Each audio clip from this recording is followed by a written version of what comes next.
On a Tuesday afternoon in 2004, in a police interrogation room in Columbia, Missouri, a 20-year-old man sat across from a detective and was asked to describe a murder. He didn't know what the victim had been strangled with. The detective told him it was a belt. He didn't know where the body was found. The detective told him a parking lot. He didn't know how many people were involved. The detective helped him with that, too. When the young man walked out, everything he'd just been told had become his confession. 18 months later, it would also become his best friend's 40-year prison sentence. The murder itself had happened 3 years earlier.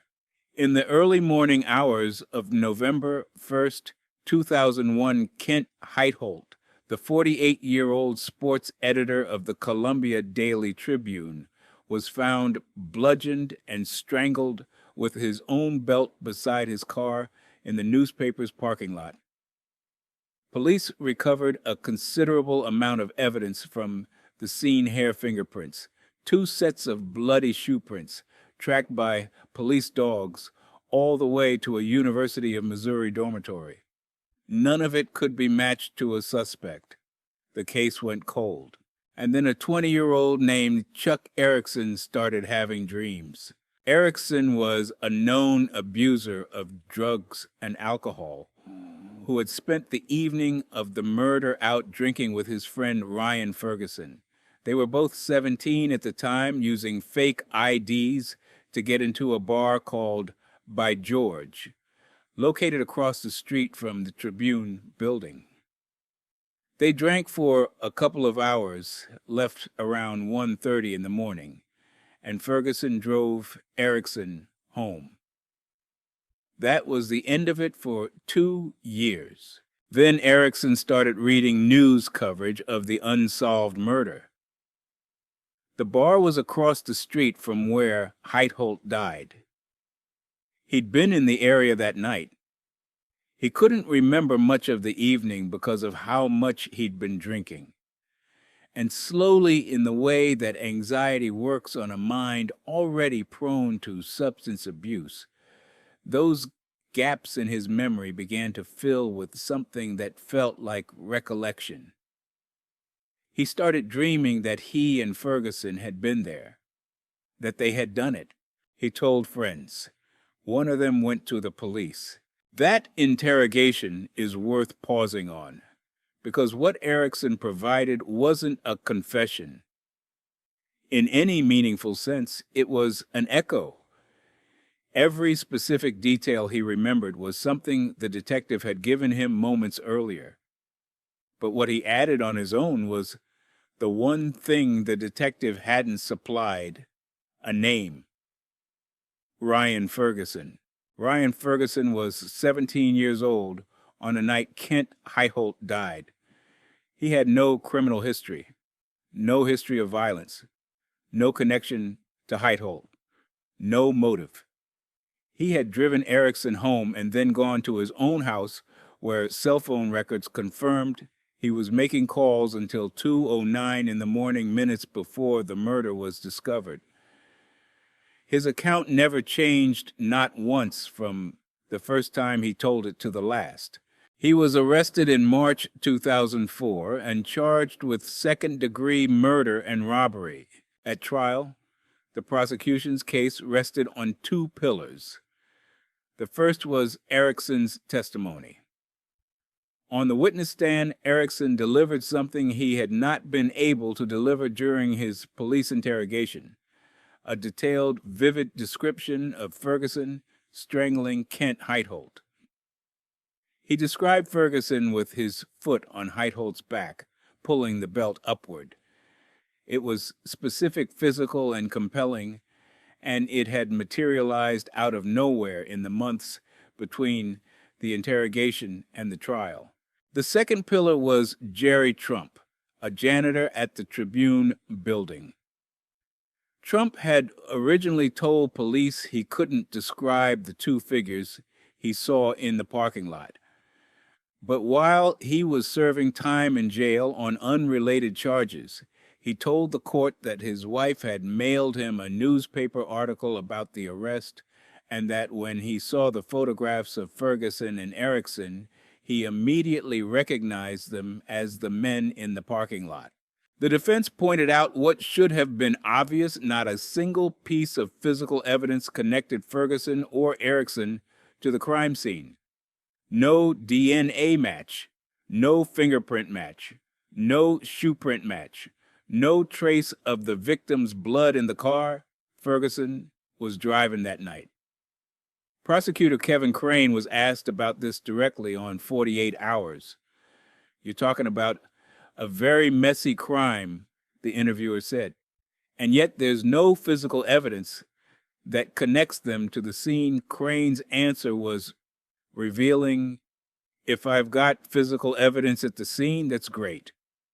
But I can't prosecute this case if there is no physical evidence. On December 5th, 2005, Ryan Ferguson was convicted and sentenced to 40 years in prison. He was 21 years old. Erickson, who had agreed to testify against Ferguson in exchange for a reduced sentence, received 25 years. I need to say something about false memory here, because the mechanism that destroyed Ryan Ferguson's life is not unique to this case.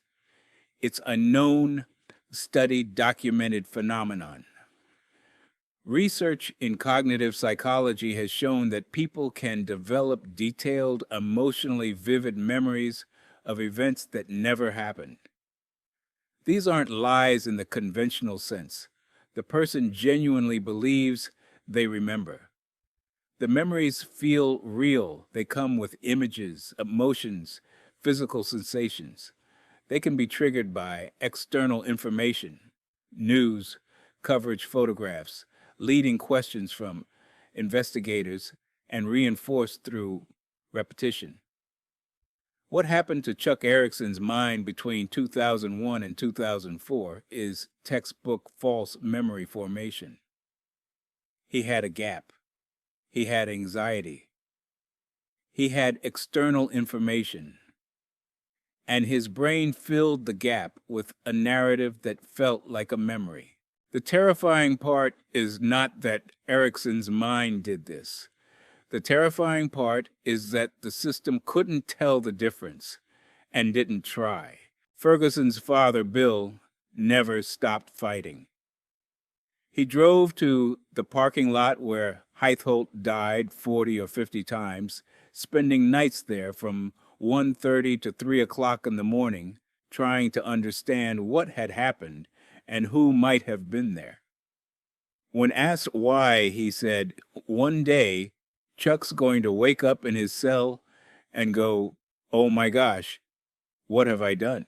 In 2009, Chicago attorney Kathleen Zellner, a lawyer who has built a career on overturning wrongful convictions, took Ferguson's case pro bono. In 2012, she obtained statements from both Erickson and Trump recanting their trial testimony. Erickson said he was certain Ferguson was not guilty. Trump admitted something worse: the prosecution had reached out to him and shown him the newspaper. His wife had never mailed it. He said he had falsely identified Ferguson and Erickson because he hoped it would help him get out of jail. Trump's wife had told prosecutors before the trial that she hadn't sent any newspaper articles. The prosecution knew Trump was lying. They put him on the stand anyway. On November 5th, 2013, the Missouri Court of Appeals vacated Ferguson's conviction, ruling that the prosecution had withheld evidence that would have exposed Trump's perjury. The state attorney general declined to refile charges, noting that Ferguson had presented overwhelming evidence of his innocence. On the evening of November 12th, Ryan Ferguson walked out of prison. He was 29 years old. He had spent 9 years, 8 months, and 2 days behind bars for a crime he did not commit. Now, I've presented this as a story of clear innocence, and I believe that's what the evidence shows. But I need to say something I don't often see people say in these cases. I wasn't there that night. I don't know with absolute certainty what happened in that parking lot. What I know is that every single piece of physical evidence found at the scene, hair, blood, fingerprints, shoe prints, pointed away from Ryan Ferguson. In a system that works the way it's supposed to, that should have been the end of the conversation. There's one more thing. When asked about Erickson after his release, Ferguson said something that caught me off guard.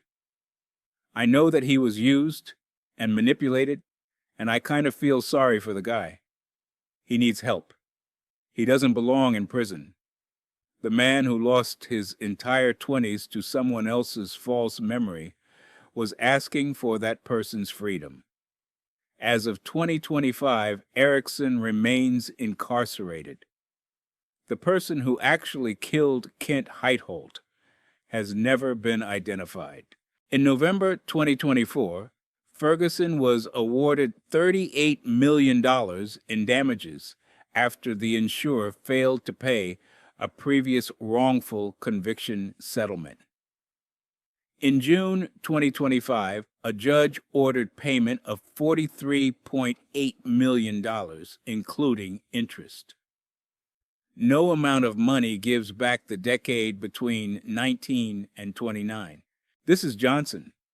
The Ryan Ferguson case has a detail that keeps me up. The system didn't lack information to doubt Erickson's story. DNA didn't match. Fingerprints didn't match. Shoe prints didn't match. 3 separate categories of physical evidence said not these guys. And the system said, doesn't matter, we have a confession. The next case runs on the same engine. Physical evidence says one thing, an expert says another. Except this time the expert taught himself. The science from a week-long course had no degree, no peer review, no credentials. And the system never asked. 33 years. From 47 to 80. And by the way, hit that subscribe button if you haven't already. This channel doesn't grow without you.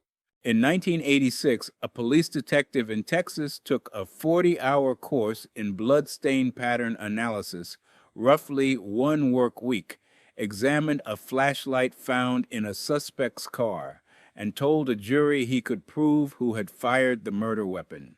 The blood on the flashlight was type O, which matched the victim.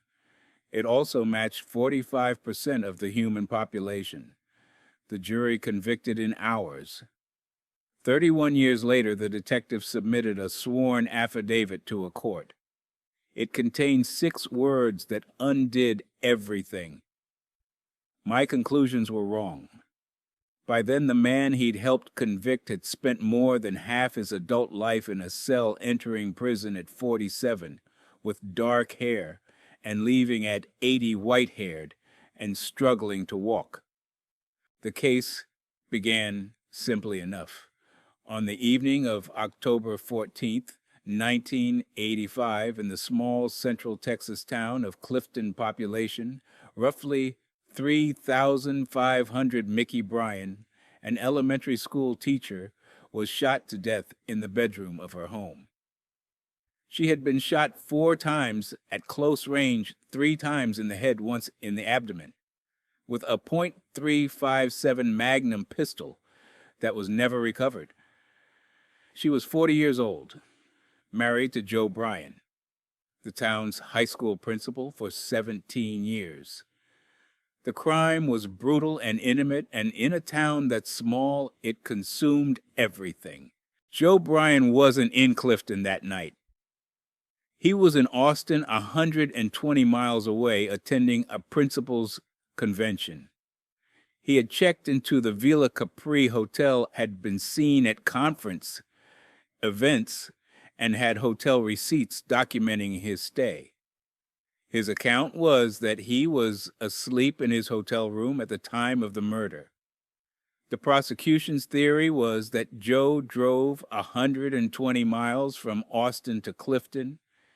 In the middle of the night, murdered his wife, drove 120 miles back, and returned to his hotel room, all without being noticed by anyone, without a single eyewitness, and without leaving blood evidence in his car or on the clothing he was wearing. To make that theory work, the prosecution needed something that looked like science. They found Robert Thorman. Thorman was a police detective from Harker Heights, Texas. He was not a forensic scientist. He did not have a degree in any scientific discipline. His entire training came from a week-long course taught by Tom Bevel, a consultant who ran a private firm and co-authored the discipline's principal textbook. That was enough for the court to accept him as an expert witness. Here is what Thorman testified. A flashlight found in Joe Bryan's car had tiny specks of blood on its lens. Thorman concluded that these specks were backspatter blood thrown backward from the force of a close-range gunshot, which meant that whoever held the flashlight had been standing next to Mickey Bryan when she was shot. The killer, Thorman told the jury, had held the flashlight in one hand and the gun in the other. I need to explain why Thorman's analysis was wrong and why the wrongness matters beyond this one case. Blood stain pattern analysis works in theory by examining the shape, size, and distribution of blood drops at a crime scene to reconstruct what happened, a kind of reverse engineering. To do it properly, you need to understand fluid dynamics, physics, geometry, and the behavior of blood as a non-Newtonian fluid.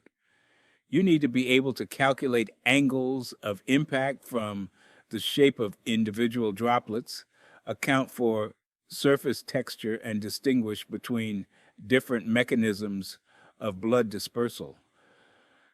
There are people who do this well rigorously with decades of experience. Robert Thorman was not one of them. What Thorman did was essentially circular reasoning. He assumed the flashlight was at the crime scene, assumed the blood was from the shooting, and then used those assumptions to calculate where the shooter was standing, which was right next to the victim. His methodology couldn't prove the flashlight was present during the murder. It assumed it was and built everything from there. When journalist Pamela Koloff later enrolled in the same blood stain pattern analysis course that Thorman had taken, taught by a protege of the same instructor, she found that students were told to skip the physics. We're not really going to focus on the math and physics, the instructor said. It just kind of bogs things down. I'll teach you which keys on your calculator to press. Koloff then showed her work to Dr. Peter DeForest, a professor emeritus at John Jay College of Criminal Justice with 37 years of experience. His assessment of Thorman's methods was unambiguous. The analysis was fundamentally unsound. There's another detail that most accounts of this case don't emphasize enough. In 1985, a different woman, Judy Whitley, had also been murdered in Clifton. Her case was investigated by a police officer named Dennis Dunlap. Dunlap later died by suicide. After his death, associates of Dunlap's told the police chief that Dunlap had confided details of Whitley's murder details that only the killer would know. The police chief declared the Whitley case solved posthumously. The connection to the Bryan case is this. It was a very small town with 2 unsolved murders of women in the same period, and the investigation into Mickey Bryant's death focused on her husband from the start without seriously considering other suspects. The tunnel vision that convicted Joe Bryan may have also protected whoever actually killed his wife. In Clifton's legal system, the jury that convicted Joe Bryan was not made up of strangers. They knew him. He'd been their children's principal, and that familiarity, rather than helping him, may have made the betrayal narrative more convincing. If a stranger commits a murder, it's frightening. If the man who ran your school commits a murder, it's a story won with the seductive structure of a secret revealed. The jury convicted in hours. Joe Bryan entered prison in 1986 at the age of 47. He was sentenced to 99 years. He appealed, denied, appealed again, denied again. He first became eligible for parole in 2007 after 20 years. The parole board denied him 7 consecutive times over the following years, in part because he refused to admit guilt, which the parole system tends to interpret as a lack of remorse. In 2018, Pamela Colloff published a 2-part investigation in ProPublica and the New York Times Magazine that meticulously dismantled Thorman's analysis.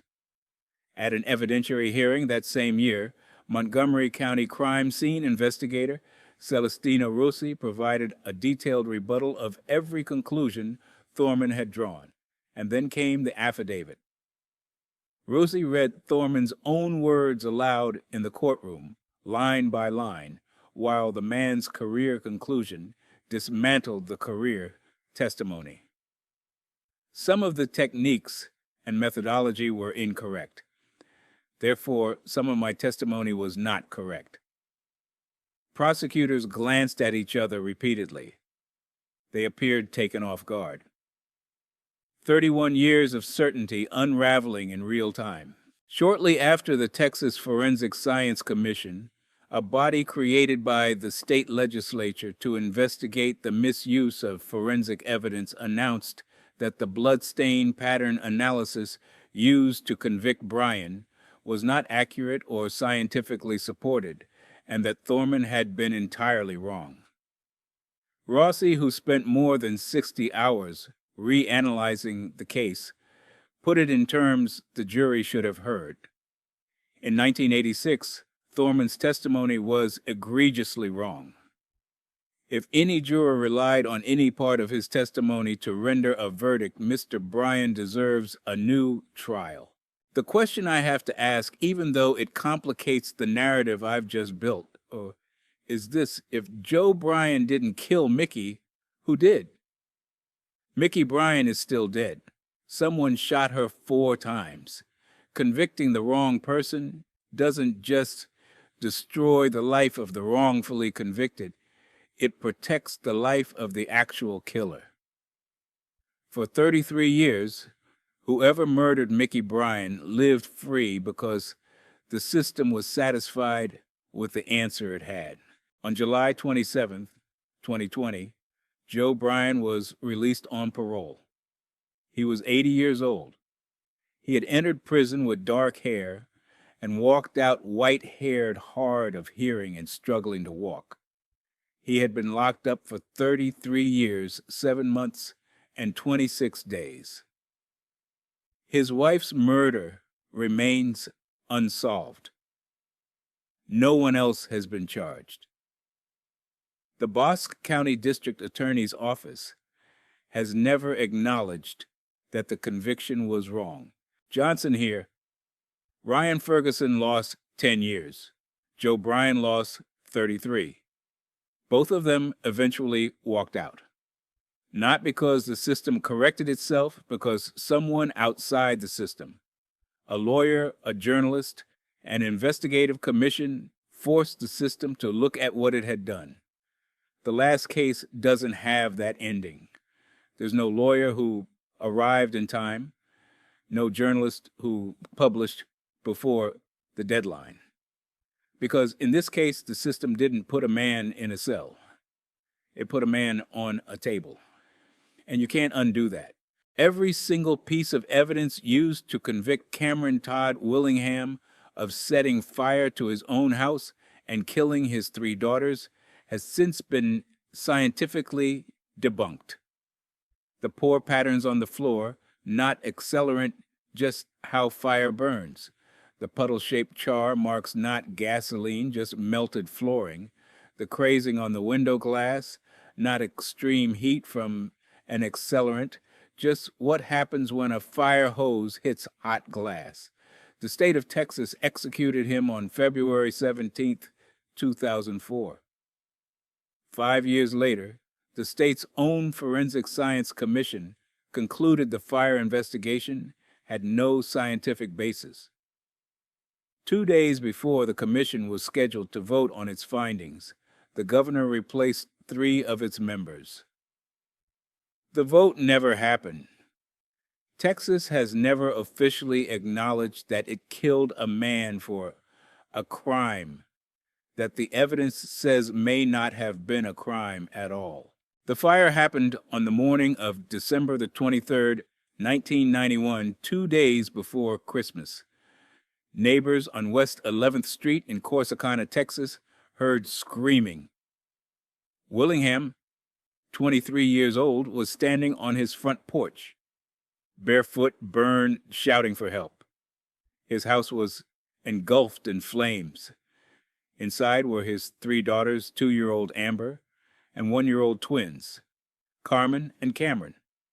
Neighbors who arrived first said Willingham was trying to go back in. They had to hold him back. His arms and shoulders were burned. Glass from the windows had embedded in his feet. By the time firefighters brought the blaze under control, all 3 girls were dead. The fire had started in or near the children's bedroom and spread rapidly through the small wood frame house. I want to spend a moment on who these children were, because in the coverage of this case, which is extensive, they tend to disappear behind the legal arguments. Amber was 2. She was learning to talk. The twins, Carmen and Cameron, were 13 months old and had just started walking. It was 2 days before Christmas. Their presents were presumably already under the tree or hidden in a closet. Whatever happened in that house, 3 children who had done nothing to anyone died before they had a chance to become people. Willingham himself was not a sympathetic figure, and I'm not going to pretend he was. He had a history of domestic violence. He'd been in and out of trouble. He had a tattoo of a skull and crossbones.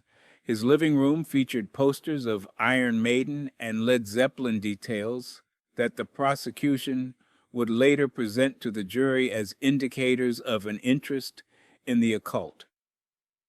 He was, by most accounts, a difficult man. None of that makes him a murderer. But it made it easier for 12 jurors to believe he was one. 2 fire investigators from the Texas State Fire Marshal's office, Manuel Vasquez and Douglas Fogg, examined the scene and reached the conclusion that would determine everything that followed. The fire had been intentionally set. Pour patterns. Puddle marks crazing on the glass. They checked every box in the arson investigator's handbook. Vasquez went further. In his report, he described the fire as bearing the marks of an incendiary fire. Arson set with intent to destroy. It read like certainty. It felt like science. It was neither. The prosecution built its case on this fire analysis and supplemented it with character evidence and jailhouse testimony. A fellow inmate named Johnny Webb testified that Willingham had confessed to him in jail, admitting he'd set the fire to kill his children. Webb received a reduction in his charges, though the prosecution denied any deal had been made. Prosecutors showed the jury the Iron Maiden poster and the Led Zeppelin poster, and suggested without directly stating it that Willingham's musical tastes pointed towards Satanism and a capacity for evil. The lead prosecutor, John Jackson, told the jury that Willingham was a monster, a man who had murdered his own children and then stood outside watching them burn. Willingham was convicted of capital murder and sentenced to death. I need to explain something about fire science because what happened next is not a story of new evidence being discovered. It's a story of old evidence being understood correctly for the first time. The indicators that Vasquez and Fogg relied on were part of an established body of fire investigation knowledge passed down through training manuals and law enforcement courses for decades. The problem was that this body of knowledge had never been subjected to rigorous scientific testing. It was folklore dressed as forensics. In the late 1980s and through the 1990s, a series of controlled burn experiments conducted by fire scientists fundamentally overturned those beliefs. The key discovery was flashover, a phenomenon in which a room reaches a temperature threshold that causes everything in it to ignite simultaneously. When researchers set controlled fires and let them reach flashover, then examined the aftermath, they found every single indicator that arson investigators had been using for decades. The same patterns, the same marks, the same glass, produced by fire alone with no accelerant whatsoever. The Arson Investigator's Handbook, it turned out, had been describing the natural behavior of fire and calling it crime. None of this science was presented at Willingham's trial. The defense did not retain a fire expert. In 2004, as Willingham sat on death row, Dr. Gerald Hurst, one of the nation's leading fire scientists, a Cambridge-educated chemist who held dozens of patents related to the behavior of combustible materials, was asked to review the evidence. His report was devastating. Hurst wrote no scientific basis for concluding the fire was intentionally set. Every indicator Vasquez and Fogg had cited was either the natural result of flashover or an artifact of firefighting itself. The fire was consistent with an accidental origin. Hurst's report was submitted to the office of Governor Rick Perry. It was also sent to the Texas Board of Pardons and Paroles. On February 17, 2004, Cameron Todd Willingham was executed by lethal injection. He was 36 years old. His final words were directed at his ex-wife Stacy, who had divorced him after his conviction and testified against him at trial. "I hope you rot in hell, bitch," he said. "I hope you fucking rot in hell." They were not the words of a man seeking grace, but they were the words of a man who had maintained from the first day to the last that he did not kill his children. I'm going to be precise about what I know and what I don't. I do not know with certainty that Cameron Todd Willingham did not set the fire that killed his daughters. The absence of arson evidence does not prove there was no arson. It proves that the evidence used to convict him of arson was scientifically invalid. Those are different statements, and the distinction matters. What I can say is that the case against him was built on forensic analysis that the state of Texas's own forensic commission would later describe as having no scientific basis, and on the testimony of a jailhouse informant who received benefits for cooperating. Strip those two things away, and there is no case. There's a man who ran out of a burning house with burns on his arms, who tried to go back in and whose children died. That is a tragedy, not a crime. In 2009, 5 years after Willingham's execution, the Texas Forensic Science Commission retained Dr. Craig Baylor, a nationally recognized fire investigation expert, to conduct an independent review. Baylor's findings were unequivocal. The original fire investigation was not consistent with a scientific approach and relied on interpretive methods that have been demonstrated to be invalid. The investigation he wrote did not comport with the scientific method or the standards of practice applicable at the time of the investigation. The commission was scheduled to hear Baylor's findings and issue its formal conclusions. What happened instead is worth sitting with. Governor Rick Perry didn't simply disagree with the commission's direction. He replaced 3 of its 9 members, including the chairman 2 days before the hearing. The new chairman's first act was to cancel the meeting. The Baylor report was never formally voted on.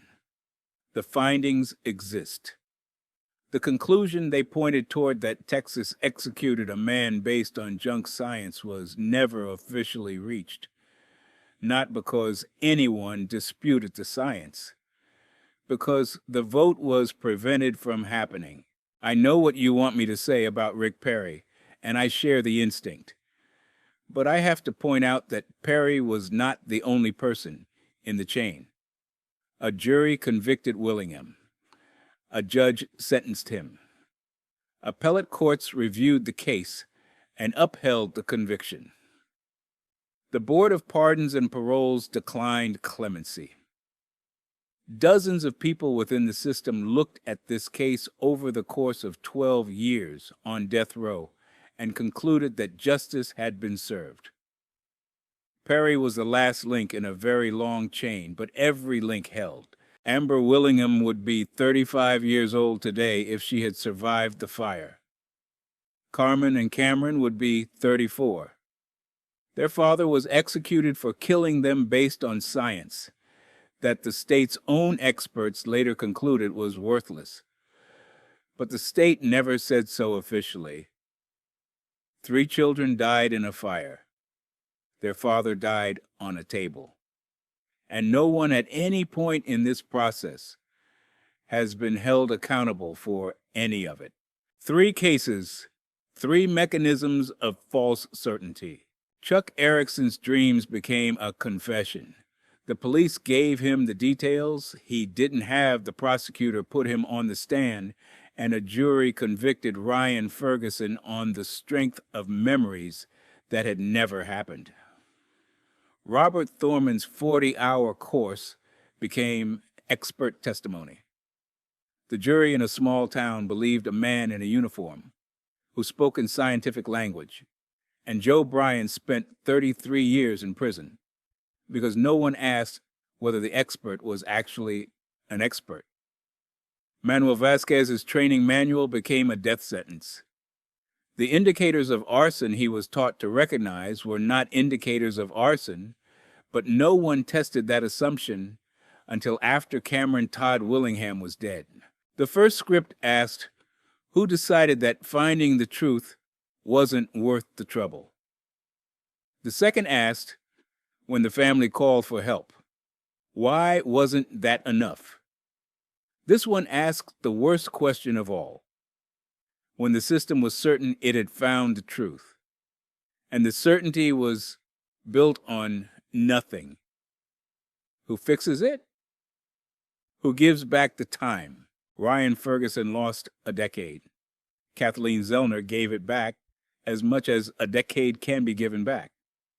Joe Bryan lost 33 years. Pamela Koloff and the Texas Forensic Science Commission forced the system to look at what it had done. Cameron Todd Willingham lost everything. No one arrived in time. Ferguson was freed because someone outside the system refused to stop. Bryan was freed because someone outside the system refused to stop. Willingham was not freed because the one thing the system will never do voluntarily is admit that it killed the wrong man. The most dangerous thing a justice system can do is not to fail at finding the truth. It's to believe with absolute confidence that it already has.